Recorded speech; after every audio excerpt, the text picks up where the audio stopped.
Le Libéria, petit pays d'Afrique de l'Ouest, bordé par la Sierra Leone, la Guinée et la Côte d'Ivoire.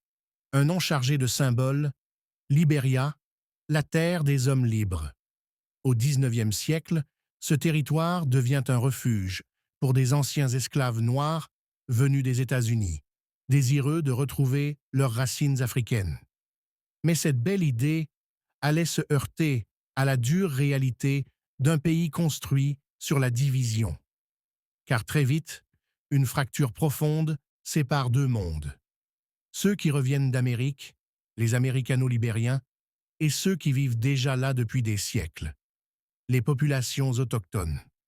Cette fracture ne sera jamais refermée et elle préparera lentement l'explosion à venir. Dès leur arrivée, dans les années 1820, les Américano-libériens instaurent une république inspirée du modèle américain. Ils dominent la vie politique, économique et militaire du pays.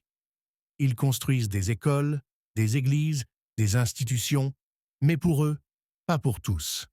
Les peuples autochtones, qui représentent pourtant l'écrasante majorité de la population, sont exclus du pouvoir, privés d'éducation et de participation politique.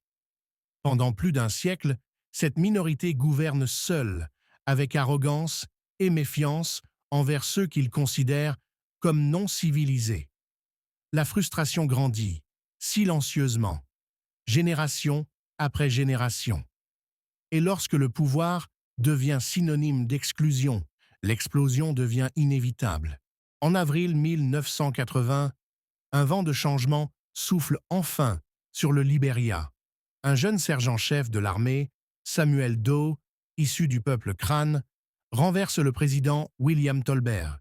C'est la fin du règne des Américano-libériens. Pour la première fois, un homme du peuple, un fils du sol libérien, prend le pouvoir. L'Afrique tout entière regarde avec espoir cette révolution venue d'en bas. Mais l'espoir ne durera pas. Rapidement, Samuel Doe concentre tout le pouvoir entre ses mains. Il s'entoure de proches issus de son ethnie, les Crânes, et marginalise à son tour les autres peuples. La corruption s'installe, la peur grandit, les prisons se remplissent. Ce qui devait être un renouveau devient une nouvelle dictature. Le Libéria replonge dans la terreur et la colère se répand dans le pays. Dans l'ombre, un homme prépare sa revanche. Charles Taylor, ancien membre du gouvernement de Doe. Accusé de détournement de fonds, il s'exile aux États-Unis, puis revient en Afrique pour lever une armée. Le 24 décembre 1989, depuis la Côte d'Ivoire, Taylor lance son attaque contre le régime de Samuel Doe. Son mouvement s'appelle le Front national patriotique du Libéria, le NPFL. Ce qui commence comme une rébellion va très vite devenir une guerre civile d'une brutalité inouïe. Les premières villes tombent, les soldats de Doe ripostent avec férocité. Mais la population, épuisée par des années de peur, soutient de plus en plus les rebelles. Les jeunes sont enrôlés de force, parfois à peine adolescents.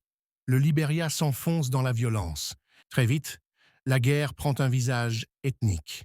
Les Crânes, fidèles à Doe, s'opposent aux Gio et aux Mano, considérés comme alliés de Taylor. Les villages sont brûlés, les civils massacrés, les haines se multiplient. Les frontières de l'humanité s'effacent dans le sang. Des chefs de guerre surgissent de partout. Les factions se divisent, s'allient, se trahissent. L'armée gouvernementale n'est plus qu'une ombre. Les rebelles contrôlent la majorité du pays, mais eux aussi se déchirent. La guerre devient un chaos total, sans camp juste, sans cause pure. Et dans ce tumulte, c'est toujours le peuple qui paie le prix le plus lourd. Sous les forêts du Libéria dorment des trésors, bois précieux, diamants, or, caoutchouc. Ces richesses deviennent le moteur de la guerre. Chaque camp veut les contrôler pour acheter des armes, payer des mercenaires, prolonger le conflit.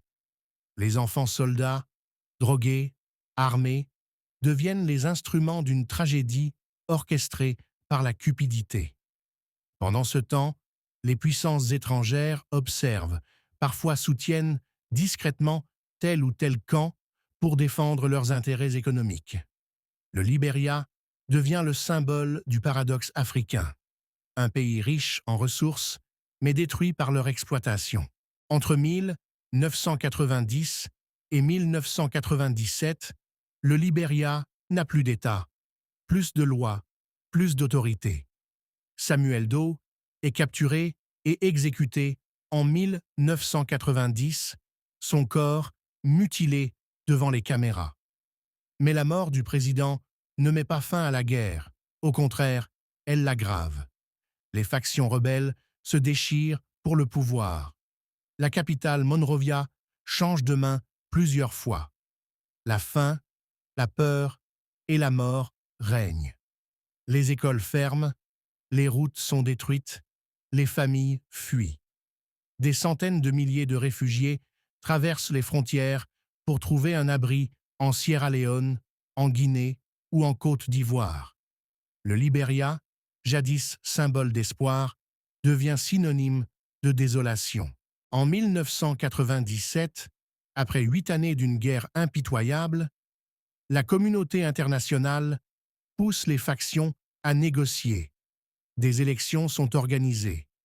Charles Taylor, chef de guerre redouté, se présente. Et c'est lui que le peuple élit, fatigué de la guerre, espérant que celui qui a détruit le pays saura maintenant le reconstruire. Mais cette paix n'est qu'une trêve fragile. Les divisions restent profondes, les rancunes intactes. Et en 1999, le Libéria replongera dans une seconde guerre civile. La première guerre civile du Libéria n'a pas été une simple lutte pour le pouvoir. Elle fut le résultat d'un siècle d'inégalité, de marginalisation et d'absence de justice. Elle nous rappelle que la paix n'est pas seulement l'absence de guerre, mais la présence de justice. Aujourd'hui, le Libéria se reconstruit, lentement, douloureusement. Ses enfants cherchent encore à refermer les plaies du passé. Mais son histoire reste une leçon pour tout le continent africain. Aucune nation ne peut survivre sans égalité, sans réconciliation et sans unité. Et peut-être qu'un jour, le Libéria redeviendra vraiment ce qu'il aurait toujours dû être, une terre de liberté et d'espoir.